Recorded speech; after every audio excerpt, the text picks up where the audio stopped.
Es esmu Lauris Mičulis. Es teiktu, ka cilvēks, kas ar savām zināšanām vēlās palīdzēt apkārtējiem kļūt veselīgākiem un dzīvot labāk. Zinātnieku uzmanību piesaistīja Latvijā visai zināma fitnesa trenera sociālajos medijos ievietotais video. Cilvēkiem, kas man ir politikā, vienīgais, kas man šķiet plus-mínus ok, tas ir šlesas. Es biju vienkārši pārdevējs. Skola ir domāta tikai lokiem. 114. Tātad es esmu tikai 7% loks. Tev vairs nav attaisnojumi būt rasnam. Tagad vairāk ir mašīna. Jo, kad tu rādi mašīnu, tad tev nav jāsaka cilvēkam, ka viņš ir loks. Tad parādīt mašīnu, tāpat izskatās. Līdz ar ko tagad seju vairāk nos no tās tēmas, kad cilvēku vienkārši sadusmo, bet vairāk ieinteresē.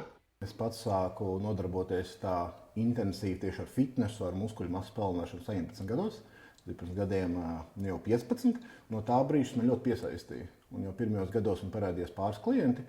Sākumā gan draugi, paziņas, ka mums palīdzēja varbūt kādam muskuļus uzaudzēt, kādam viņš viņu lieko svaru nomest. Un es redzēju, ka tas, ko es daru, dod kādam vērtību, es lai būtu tāda motivācija to turpināt darīt. Katru dienu kļūst labāks, tas rezultāts parādās. Līdzīgi arī šajā biznesā. Pirmajā dienā arī visi cilvēki neskrēja to kreatīnu pirkt, ne? Bet tagad jau, manuprāt, mēs esam kļuvuši vieni no lielākajiem Latvijas uzņēmumiem uzturbagātinātājus, arī vieni no lielākajiem e-komercijā. Un tas panākts tikai ar to, ka mēs katru dienu vienkārši izdarām to, kas ir jādara. TikTokā es esmu šeit gadus 3. Šeit gadus 3. Un pirmais gads varbūt bija tāds grūtāks, kamēr dabūju to cilvēku uzticību. Pēc pirmā gada jau bija tā, ka, teiksim, šobrīd es nevaru iziet ārā no ofisa, ārā no mājām, cilvēki nāk fočēties visur un ļoti, ļoti daudz.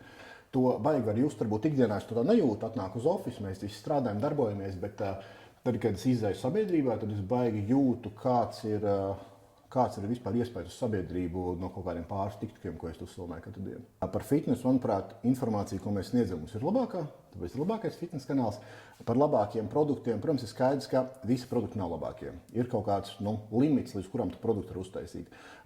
Daļa produktu noteikti ir citi ražotāji, kam varbūt kvalitāte ir identiska, bet tomēr lielākā daļa produktu mums ir unikāla. Lielākā daļa produktu ir unikāli, lielākā daļa produktu ir labāki. Šobrīd arī mūsu produktus ir testējuši PVD, kas pārtiks veterinārais dienests. Tur arī atklājās, ka produkti ir pat labāki, nekā mēs uz etiķetēm rakstam. Tā kā mēs šobrīd esam to izveidojuši tādu situāciju, ka tiešām mēs varam teikt labākie produkti. Tas droši vien lielākais gandrījums, ka tiešām mēs varam kaut kādā veidā cilvēkiem palīdzēt. Kopš pagājušā gada jūlijas pa 10 mēnešiem iedzērs vienu reizi, bet ar alkoholu, manuprāt, ir diezgan vienkārši. Tu uzstādi savu kaut kādu mērķi, un tad tu skaties. Ja tu ej uz to mērķi, varbūt tu vari iedzert 5 saliņus piekdienā. Bet ja to mērķi nesasniedz, tad tu sāc ņemt ārā ikdienas lietas, kas traucē. Alkoholu var izņemt ārā, teiksim, to, ka tu ēd neveselīgi, var izņemt ārā. Un tā es arī ņēmu ārā kaut kādas lietas, kuras man traucēja. Es redzēju, ka alkohola lietošana tomēr traucē.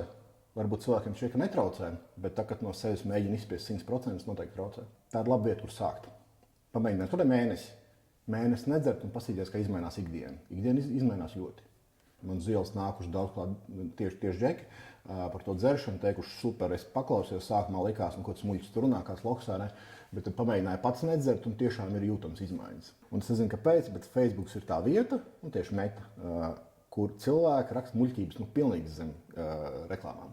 Ja mēs skatāmies TikTok, manuprāt, mums tur ir teikti kaut kādu 80% labi komentāri, 20% kaut kādas muļķības. Tad Facebookā ir 95% muļķības. Tā kā to mēs nelasam. Bet TikToks, manuprāt, šobrīd ir superīga vieta, kur komunicēt ar savu auditoriju un saprast, vai tas, ko tu dari, ir labi. Jo vienkārši cilvēkiem var uzprasīt, ko jūs gribat redzēt. Tādu saturu, tādu un cilvēki arī paši pateiks. Lielākais mīts fitnesā, ka nomest svaru ir sarežģīti. Jā, tas varbūt nav viegli, tas noteikti nav sarežģīti. Jo tomēr laba forma un laba pašsajūta nav kaut kas, ko tu iegūst un tas ir uz visu laiku, bet iegūst un strādā katru dienu, lai to noturētu. Laba forma noteikti ir tāda, ka cilvēks jūtās labi. Mēdījos un viskaut kur baigi popularizē to, ka mīli sevi kāds tu esi, vai ne? Un tad cilvēki, kas ir resni, neveseli, kas jūtās slikti, viņi saka, jā, bet es labs kāds esmu. Tā kā katram cilvēkam ir jāpadomā pašam, vai tiešām viņš jūtās labi. Cilvēki, kas nesporto, nejūtās labi. Es liktu sportu pirmajā vietā, kā pašu svarīgāko, un uzturbagātinātāju, protams, pēc tam. Man baigi neinteresē, ko cilvēki man domā. Līdz ar ko tas man noteikti nāca no pārdošanas. Tā ir tā foršā lieta, kas ir bijusi no pārdošanas, kas pēc tam noderēs satura veidošanā. Tad būs daļa cilvēku, kas teiks, man nepatīk, daļa, kas teiks, man patīk. Es neuzskatu to par baigo negatīvismu, ka kāds uzraksta kaut kādas muļķības internetā. Bet tas droši vien bija tas video, ko es uzfilmēju, jo skaidrs, ka jaunajā gadā visi dzer ar tekstu, ja tu šodien plānot dzert, tu esi lohs. Tas bija video, kas savāca, tas ir kaut kāds 300,000 skatījumus vienā dienā. Un tas bija tas brīdis, kad tas teiciens arī aizgāja visur. Jo viņi droši vien sāk izmantot tie vakarā, tad cilvēki dzēra, vai ne? Un tagad ir baigi iegājies jau. Negatīvisms vienmēr ir labākais veids, kā dabūt skatījumus. Tāpēc arī ziņu portāli liek tikai negatīvas lietas. Jo cilvēki uz pozitīvo īsti neuzķerās, teiksim, varbūt tā. Ja tu gribi uzķert skatījumu, tu vajag to negatīvo. Tāpēc, ka negatīvisms izraisa spēcīgākas emocijas kā pozitīvisms. Un cilvēkam vajag kaut kādas emocijas, lai viņš pieķertos tam saturam un turpinātu to saturu uzņemt.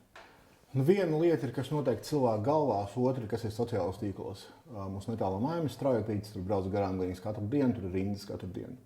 Līdz ar ko tas negatīvisms, kas ir internetā, protams, viņš noteikti ir pamatots, bet ļoti bieži uzņēmumi, bet cilvēki asociē kādu, varbūt, straujapītis gadījumā tas bija labs piemērs, kādu, kam uzņēmums nepiedara, ar pašu uzņēmumu, vai ne? Kas īsti, manuprāt, nav pareizi. Bet jā, kā tā attīstība notiks, to mēs redzēsim. Ko mēs darām, mēs noteikti nelasam stulbus komentārus. Mēs sakam, ka izvēle būs mūsu klientu rokās. Ja klienti grib, lai produkti tur būs, ja viņi teiks, vajag tur, brauksim, pirksim, viņi tur būs. Ja klienti negribēs, viņi, protams, tur nebūs. Es domāju, tā būtu jāstrādā ikvienam biznesam, ka būtu jāskatās, ko grib mans klients. Nevis, ko grib komentētāji internetā. Lielākā daļa komentētāji internetā nav mūsu klienti. Es domāju, ka kuram jaunietim, kas vēlās uzsākt savu biznesu, es ieteiktu aiziet pa sākumā pastrādāt mazā uzņēmumā. Mazā kolektīvā, kur ofisā varbūt ir 3, 4, 5, 6 cilvēki, un saprast, kas vispār ir bizness, kā uzņēmums tiek veidots. Un paralēli tam brīvajā laikā jau var gan veidot saturu, gan domāt kaut kādu savu produktu vai pakalpojumu. Bet sākumā vajadzētu redzēt kādu, kaut cik vismaz veiksmīgu uzņēmumu no iekšas. Un tad paralēli var veidot saturu vai domāt savu produktu, un pēc kaut kādiem pāris gadiem to visu realizēt dzīvē. Jebkurš cilvēks vienmēr saņems to, ko viņš ir pelnījis.